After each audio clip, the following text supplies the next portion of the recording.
Friends, Pooja ma'am here. Your next chapter second. Already we have done chapter third and fourth. Chapter second is inverse trigonometry function. ठीक है. अब inverse trigonometry function क्या है. मान लो हम लोगों ने फंक्शन किया हुआ है, कोई फंक्शन है f, a to b deal कर रहे हैं अगर हम. ओके. तो अगर कोई फंक्शन आपका ये किस तरह से था कि मान लो यहाँ कोई x है, ठीक है. अगर हम उस पर लगाएं f तो हमारे पास क्या आता है, f x is equal to y, या यूं बोल दो कि यहाँ हमारे पास y is equal to f x के ही इक्वल है. सिमिलरली अगर कोई फंक्शन आपका a टू b मूव कर रहा है, ठीक, और अगर इसी तरह हमारे पास कोई फंक्शन मूव करे b टू a, ये बाहर आएगा b टू a g, ठीक, तो हम क्या बोलेंगे, g जो है, अब देखो जो f के लिए ये डोमेन है और ये रेंज है, हम यही बोलते हैं कि f है a टू b, तो ये फर्स्ट हमारा क्या है, सेट है, वो क्या हो गया डोमेन. इसमें क्या हो गया, जो जो वैल्यूज पुट करके आएंगी वो रेंज हो जाएंगी. अब जी क्या, हमारे पास कोई ऐसी मैपिंग है जो b टू a मूव कर रही है, तो वो किस तरह से मूव करेगा, g of y is equal to x, ऐसे होगा. ठीक, यूं बोल दो कि उल्टा हो गया, तो इस g को हम बोलेंगे f का इनवर्स. ठीक है, या आप ऐसे बोल सकते हो f इनवर्स. Got it. तो वही इस तरह से है. इनवर्स ट्रिग्नोमेट्री फंक्शन में हम इनवर्स से ही डील करेंगे, पर हम यहाँ पे क्या करेंगे, ट्रिग्नो फंक्शन की इनवर्स से डील करेंगे. अब बात है कि जैसे मान लो हमारे पास कोई, उसको करने से पहले हम लोग को ये एक टेबल लर्न करना है. ठीक, जैसे फंक्शंस मैंने लिख दिए सारे, क्या होते हैं trigno function, sine cos, tan cos, sec और कॉसेक. तो इनवर्स में भी ये लिख दिए हमने सारे. ये क्या है, इसकी डोमेन है, रेंज है, रेंज को प्रिंसिपल वैल्यू ब्रांच भी बोल देते हैं. अब ये कैसे फाइंड आउट की है, इसको लर्न कैसे करना है. जैसे साइन एक्स हमारे पास फंक्शन है, साइन एक्स क्या होता है, अब उसका हम ग्राफ करते हैं तो हमारे पास वो मूव करता है. मैं यहाँ थोड़ा सा बना के दिखा रही हूँ आपको. ठीक है, तो वही है 0 पाई बाय 2 पाई, इस तरह से 3 पाई बाय 2 2 पाई. तो अगर हम उसको पीछे भी ले जाएं नेगेटिव वाली साइड पे, तो जब हम साइन इनवर्स एक्स या कोई भी मान लो कॉस इनवर्स एक्स है, टैन इनवर्स एक्स है, मान लो सेक इनवर्स एक्स है, इन लोगों की हम इन फंक्शंस की अगर हम वैल्यूज फाइंड करते हैं, ठीक, वही बात जो मैं आपको बोल रही हूँ कि इसमें जो डोमेन है और इसमें जो रेंज है, इनवर्स फंक्शन के लिए वो उल्टा हो जाएगा. अब ये जो रेंज है वो डोमेन बन जाएगी इनवर्स के लिए, और ये बन जाएगा रेंज. तो वही हम साइन इनवर्स एक्स से डील करेंगे. अब हमें साइन एक्स फंक्शन पता है -1 to 1 डील करता है. वही अब एक ऐसा यहाँ पे हम लोग क्या करेंगे, कोई इंटरवल ब्रेक कर देंगे, जिससे क्या होगा कि वो रिस्ट्रिक्ट कर देंगे. मतलब -1 to 1 की जो वैल्यू होगी उसकी हमने जनरलाइज कर दी, या जनरलाइज मान लो, जनरलाइज नहीं, रिस्ट्रिक्ट कर दी कि ये इंटरवल पे कि वो ये वैल्यू देगा. तो हमने ले लिया -π/2 से π/2.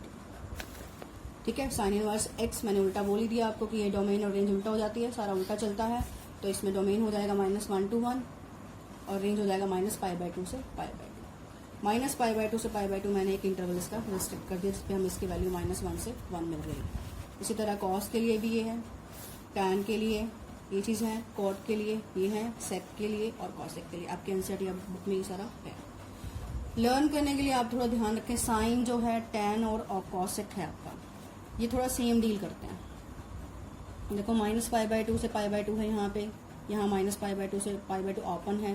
कॉसेक में क्या है, 0 से π/2, सॉरी -π/2 से 0 0 से π/2. ये इसी तरह कॉस, कॉट और सेक करेंगे. फर्क क्या है, किसी में क्लोज है, किसी में ओपन ब्रैकेट्स है.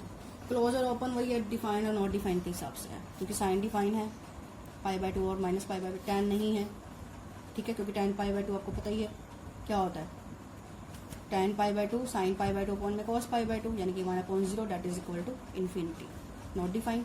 इसी तरह कॉसेक है, कॉसेक आपका क्या होगा, 1/sin के इक्वल होता है. तो 1/sin क्या होता है, अगर हम 0 पे वैल्यू करें तो 1/0 दैट इज नॉट डिफाइंड. तो 0 पे ओपन आ गया और π/2 पे क्लोज आ गया. इसी तरह आप कॉस, सेक और कॉट में भी लिंक बना सकते हैं. अब देखो कुछ क्वेश्चन डिस्कस कर रहे हैं. Find the principal value of sine inverse half है, y is equal to sine inverse half area, assume कर लिया. तो साइन y कितना हो गया हमारे पास, हाफ. अब हमने देखना है कि साइन हाफ किस पे है, साइन π/6 पे है. तो y कितना हो गया, π/6. ट्रिग्नो वैल्यूज इक्वल है, तो दूसरी वैल्यूज भी क्या होंगी हमारे पास, इक्वल हो जाएंगे. फिर है sine inverse minus root 3/2 equal to, वही वैल्यू निकालनी थी, मैंने पहले अज्यूम कर लिया वाई, साइन वाई कितना हो गया माइनस रूट 3/2। अब माइनस रूट 3/2 किस पे होता है, पाई/3 पे, 60 पे, तो sine of minus theta minus sine theta के इक्वल होता है, तो वाई की वैल्यू कितनी आ गई माइनस पाई/2। तो ध्यान रखना कि उसके इंटरवल में ये वैल्यू आए, आ रही है ना, माइनस पाई/2 से पाई/2 थी ना उसकी यहाँ पे वैल्यू आ रही है, ठीक है, उसे बाहर नहीं जानी चाहिए क्योंकि वो प्रिंसिपल वैल्यू ब्रांच की बात ही कर रहा है। कॉस इनवर्स माइनस रूट 3/2 है, ठीक है, cos inverse minus root 3/2 equal to y let कर लिया, तो कॉस वाई किसके इक्वल आ गया माइनस रूट 3/2 के। अब ये किस पे है, रूट 3/2 कॉस 30, ठीक, तो माइनस कॉस 30 हो गया। अब इसका जो प्रिंसिपल वैल्यू ब्रांच है वो क्या है आपका, 0 से पाई, नेगेटिव की तो वहाँ जगह ही नहीं है। अब कोस को हम ऐसे लिख सकते हैं पाई माइनस थीटा, क्योंकि माइनस कोस थीटा के इक्वल होता है। पाई माइनस पाई/6 कर दिया, ठीक है, तो इसका एलसीएम लेंगे, सॉल्व करेंगे, कोस 5/6 आ गया, तो वाई की वैल्यू 5/6 आ गई। अब 5/6 का मतलब क्या होता है 150, ठीक है, तो 150 डिग्री आ ही रहा है यहाँ पे। Same as tan inverse minus root 3 है, वाई के इक्वल लेट किया, tan वाई कितना आया माइनस रूट 3,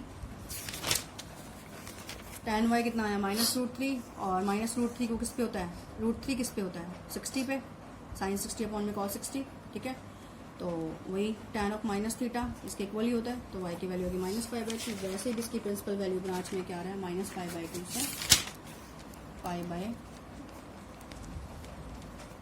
विद ओपन, तो माइनस पाई/3 इसमें लाई कर ही रहा है आपका, माइनस 90 से 90 में। इसी तरह नेक्स्ट सॉल्व करना है, कॉस इनवर्स कॉस 7π/6 है। अब यहाँ पे क्या है, हमें एंगल गिवन है, ठीक है, अब आप बोलोगे कि ये दोनों सॉल्व होके 7π/6 इक्वल आ गया, नहीं लिखना ऐसे क्योंकि ये इसकी प्रिंसिपल वैल्यू ब्रांच में डील नहीं कर रहा, तो हमें इसको चेंज करना पड़ेगा।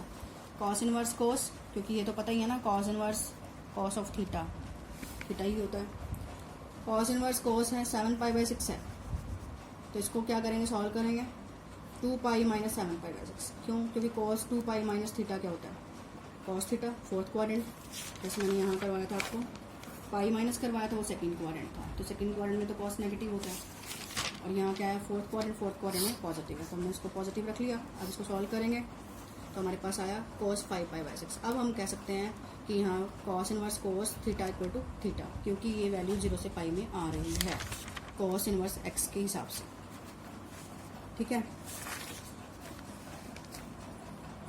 नेक्स्ट है cos साइन इनवर्स 5/13। अब यहाँ cos है, यहाँ साइन इनवर्स है, तो हमें चेंज करना पड़ेगा, तो क्या करेंगे, let sine inverse 5/13 equal to theta, sine theta कितना आ गया 5/13, वही जैसे 10th क्लास में कर रहे थे, AP/H के इक्वल, यहाँ से cos थीटा फाइंड कर लिया।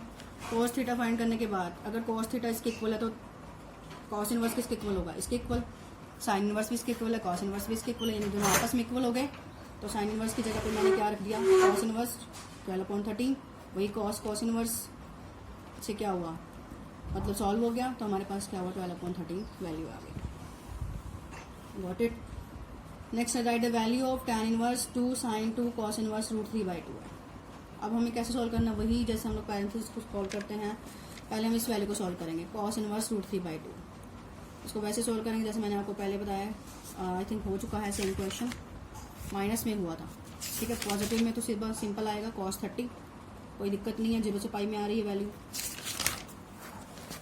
tan इनवर्स 2 sin, वहाँ वैल्यू पुट कर दी, क्या था हमारे पास 2 cos इनवर्स रूट 3/2 था, ठीक है, 2 cos इनवर्स रूट 3/2 था, तो cos इनवर्स रूट 3/2 की वैल्यू कितनी आई है 30, 2 इंटू पाई/6, 2 से खत्म, या यूँ बोल दो 2π/6 क्या हो गया पाई/3 के इक्वल हो गया।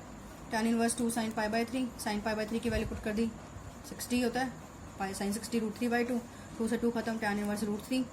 अब tan इनवर्स रूट 3 किस पे होता है, tan यानी कि रूट 3 किस पे होता है 60 पे, पाई/3 हमारे पास क्या आ गया वैल्यू। तो इस तरह से आपकी फर्स्ट एक्सरसाइज सॉल्व हो गई है, कोई क्वेरी आप पूछ सकते हैं। Thank you.